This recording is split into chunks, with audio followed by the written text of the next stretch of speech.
ایمان مزاری صاحبہ میرے ساتھ موجود ہیں. ہمیشہ یہ بلوچستان کے حوالے سے ہو یا پھر ہیومن رائٹس کے حوالے سے ہو یہ آواز اٹھاتی ہیں, چاہے وہ سپریم کورٹ تک بھی جانا پڑے یہ جا کے وہاں بھی اپنی آواز اٹھاتی ہیں. ان سے جانتے ہیں. اچھا میڈم یہ بتائیے گا کہ آج 13 دنوں سے یہ احتجاج چل رہا ہے, ابھی تک ان کی کوئی سنوائی نہیں ہوئی, کیا کہیں گی, کیا اس طرح ہی چلتا رہے گا؟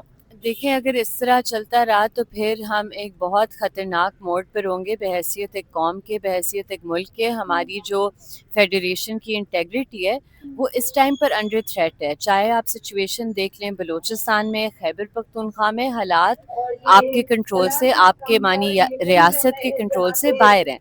تو کل بھی ہم ادھر بات کر رہے تھے, اسٹوڈنٹس بچیاں ادھر بیٹھی ہوئی تھی اور وہ یہی سوال بار بار پوچھ رہے تھے. وہ کہہ رہے تھے ہم پرامن لوگ ہیں, ہم سے یہ ریاست کیوں نہیں آ کر بات کرتی, ہم یہ کیا چاہتے ہیں ہم سے, ہم تو پرامن رہنا چاہتے ہیں, ہم ان سے بات کرنا چاہتے ہیں, ہم ڈائیلاگ کرنا چاہتے ہیں, یہ کیوں ہمیں بار بار دھکیل رہے ہیں. اور یہی چیز ہم دیکھتے ہیں کہ دیکھیں 13 دنوں سے کوئی نہیں کہتا کہ جو سویلین حکومت ہے وہ با اختیار ہے, لیکن ایٹ لیسٹ آپ آ کر ایٹ لیسٹ اتنا کر سکتے تھے کہ آپ اپنی پریزنس انہیں محسوس کراتے کہ ریاست غائب نہیں ہے, ریاست ادھر ہے, ریاست آپ کے کنسرن سنے گی, ریاست آپ کو رسپونڈ کرے گی.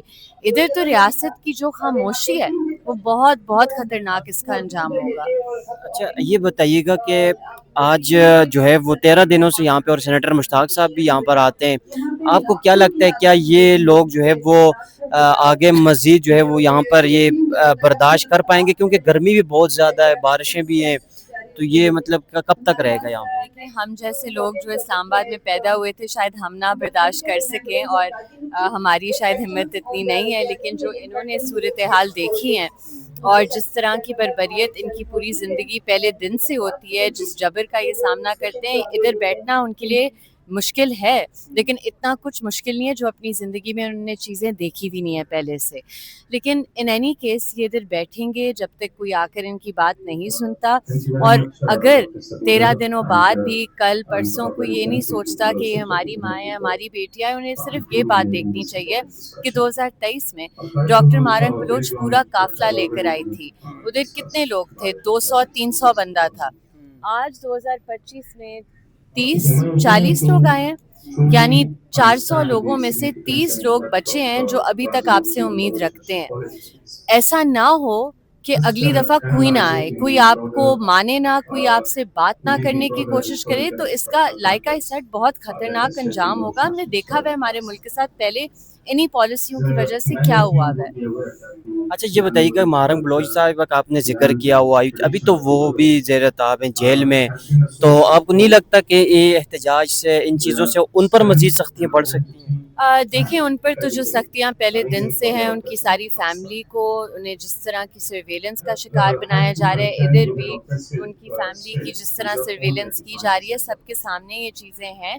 لیکن وہ جب عدالت میں پیش ہوتی ہیں تو ہمیں بھی بہت ہمت ملتی ہے, اور لوگوں کو ہمت ملتی ہے جو شاید ان سے کبھی ملے ہوئے بھی نہیں ہوں گے, کہ وہ مسکراتی ہوئی شکل اس جو ظالم جابر ریاست ہے یہ اس کی شکست کی علامت ہے, اور وہ اس طرح نہیں ٹوٹ سکتی. اور اگر آپ کو لگتا ہے کہ ڈاکٹر مارنگ بلوچ کو آپ لوگوں کے دلوں سے نکال سکتے ہیں, یہ نہیں ہو سکتا, یہ ممکن ہی نہیں ہے. تو ریاست کو ہی اپنی پالیسی چینج کرنی ہوگی, ریاست کو ہی نرمی دکھانی ہوگی, اور ریاست کو پرامن آوازوں کو انگیج کرنا ہوگا. نہیں تو آپ دیکھیں کہ جب سے وہ قید میں ہیں, پی وائی سی کی تمام قیادت, کتنے زیادہ انسرجنٹ اٹیکس ہو رہے ہیں, اور بلوچستان میں کتنے زیادہ فریکوینسی سے ان کی انٹینسٹی بڑھ گئی ہے.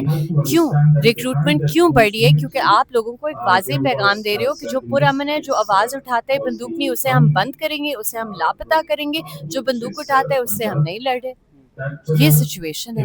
یہ بتائیے گا کہ یہاں پہ گائے بگائے کوئی نہ کوئی آتا ہے, خان صاحب کی بہن علیمہ خان صاحبہ لوگ بھی یہاں پہ آئی ہیں انتظار یکجہتی کے لیے, لیکن جو چاہے تحریک انصاف جو کہ یا پھر پارٹیاں بھی جو ہے وہ, ان میں سے ابھی تک کوئی ان کا مین عہدیدار ابھی نہیں آیا, مین لیڈرشپ نہیں آئی, کیا وجہ ہے اس کی؟ دیکھیں ابھی جو اپوزیشن پارٹیز ہیں ان میں سے تو لوگ آئے ہیں, اور مسئلہ یہ نہیں ہوتا ہر کسی اور کی حکومت میں اس وقت کی اپوزیشن آتی ہے.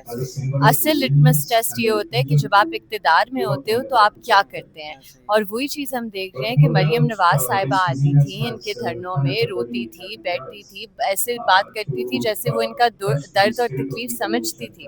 لیکن آج وہ اقتدار میں ہے, اور آج یہ سچویشن ہے کہ 13 دنوں سے ان میں اتنی شرم نہیں کہ ایک اپنے کوئی رہنما کو بھیج دیں کہ ان کی بات سن لیں. تو اقتدار میں تو سب کے رنگ بدلتے ہیں, اپوزیشن میں تو ہم ایکسپیکٹ کرتے ہیں کہ لوگ آئیں گے. اچھا ایک تو ایمان ظاہر صاحب یہ بتائیے گا کہ بلوچستان ورسز پنجابی کی یہ تو لڑائی کئی عرصے سے چل رہی ہے کہ ان کا الزام ہے کہ وہاں پہ ان کو پنجابیوں کا قتل عام کیا جاتا ہے, اور تو اسی وجہ سے مطلب کہ جو بلوچستان کے لوگ ہیں وہ بھی مسنگز میں, تو یہ جو بی ایل اے کی اور جو بلوچستان مسنگ پرسنز کی ان کی ریاست کے ساتھ لڑائی ہے یا پھر ان کی آپس میں مطلب کہ دیکھیں بی وائی سی کا کوئی تعلق نہیں ہے بی ایل اے سے, بی وائی سی کا کوئی تعلق نہیں ہے کسی بھی وائلنس سے. بی وائی سی کا ٹریک ریکارڈ ہے پرامن ریزسٹنس کا, چاہے وہ راجی مچھی کے وقت تھا جب آپ نے ان پر اسٹریٹ فائرنگ کی تھی, آپ نے ان کے لوگ مارے تھے, یا جب آپ ان کے لوگوں کو لاپتہ کرتے ہیں, یہ پھر بھی پرامن طریقے سے اپنا احتجاج کرتے ہیں. تو یہ جو ایک ڈس انفارمیشن اور کنفلیشن ہے, ہمیں اس کا بہت سخت جواب دینا ہوگا کہ اسے یا تو آپ پروف کریں یا پھر آپ چپ کر کے بیٹھ جائیں, کیونکہ آپ کے پاس کوئی ثبوت نہیں. دوسری بات کہ دیکھیں آپ کے سامنے جو چیز ہے وہ یہی ہے کہ جو لوگ آپ کہتے ہیں, اور یہ ایک بہت بڑا مسئلہ ہے, یہ جعفر ایکسپریس کے بعد بھی ہوا تھا, جب وہ اٹیک ہوا تھا تو انہوں نے کہا کہ جی یہ مارنگ بلوچ نے لاشیں لینے کی کوشش کی ہے دہشت گردوں کی, جبکہ بلوچستان کی حقیقت یہ ہے کہ جب بھی کوئی بھی شخص کی لاش کسی بھی ہسپتال میں ہوتی ہے, کوئی 1000 بندہ اس ہسپتال میں بھاگتا ہے کہ کیا یہ میرا پیارا تو نہیں تھا جو 10 سال پہلے میری آنکھوں کے سامنے لاپتہ کیا گیا تھا. تو یہ آپ اور یہ ریاست کی پالیسی رہی ہے کہ جب بھی ایک انسرجنٹ اٹیک ہوتا ہے اس کے رسپانس میں جو 10 سالوں سے 12 سالوں سے ان کے حکومت خانوں میں ہوتے ہیں, یہ ان کو قتل کر کے ان کی لاشیں پھینکتے ہیں. دہشت گردوں کے پیچھے یا انسرجنٹس کے پیچھے یہ نہیں جاتے, یہ انہی سویلینز کو ٹارگٹ کر رہے ہیں. تو یہ تو دکھاتا ہے کہ یہ کانفلکٹ صرف اس ریاست کو بینیفٹ کر رہا ہے. جتنی دیر کانفلکٹ رہے گی اتنی دیر یہ سیکیورٹی نیریٹو پریویل ہوگا, جتنی دیر سیکیورٹی نیریٹو پریویل ہوگا بجٹ کا خطیر حصہ انہیں ہی جائے گا. تو یہ سمپل سی کہانی ہے. آخر میں مجھے یہ بتائیے گا, ایمان مزاری بطور وکیل اور بطور ہیومن رائٹس کے اس حوالے سے مزاحمت پہ زیادہ یقین رکھتی ہیں پھر مفاہمت؟ دیکھیں آئی بلیو کہ ڈائلاگ رستہ ہوتا ہے, ہمیشہ پیسفل انگیجمنٹ ہونی چاہیے, ہمیشہ اپنی آواز بلند کرنی چاہیے. ہاں جہاں مجھے لگتا ہے کہ اب پاکستان کے حالات اس طرف جا رہے ہیں کہ لوگوں کے گھروں میں جس طرح بلوچستان میں ہوتا تھا وہ پریکٹس پنجاب اور اسلام آباد میں آ گئی ہے. رات کے 3 بجے 4 بجے جب صرف خواتین گھر میں ہوتی ہیں, آپ دیواریں پھلانگ کے آتے ہیں, آپ رائفلوں کے ساتھ آتے ہیں. پاکستان کا قانون ہر شہری کو رائٹ ٹو سیلف ڈیفینس دیتا ہے. اگر کوئی بھی آپ کی چادر چار دیواری پامال کرے, آپ کو کوئی وارنٹ نہ دکھائے, لیگل پروسیس نہ فالو کرے, آپ کے پاس ایک رائٹ ہے سیلف ڈیفینس کا. بہت شکریہ جی. ایمان مزاری صاحبہ میرے ساتھ موجود تھیں. یہاں پر احتجاج جو ہے وہ 13 دنوں سے جاری ہے, اور یہ جو ہے وہ اس امید سے آئے ہوئے ہیں بلوچستان کے لوگ کہ یہ اپنے پیاروں کے لیے انصاف مانگیں. لیکن پاکستان میں وہی روایت ہے کہ جب بھی کوئی جو ہے وہ بات کرتا ہے تو بجائے اس کے کہ میسج پہ غور کیا جائے, میسنجر کو ہی راستے سے ہٹا دیا جائے.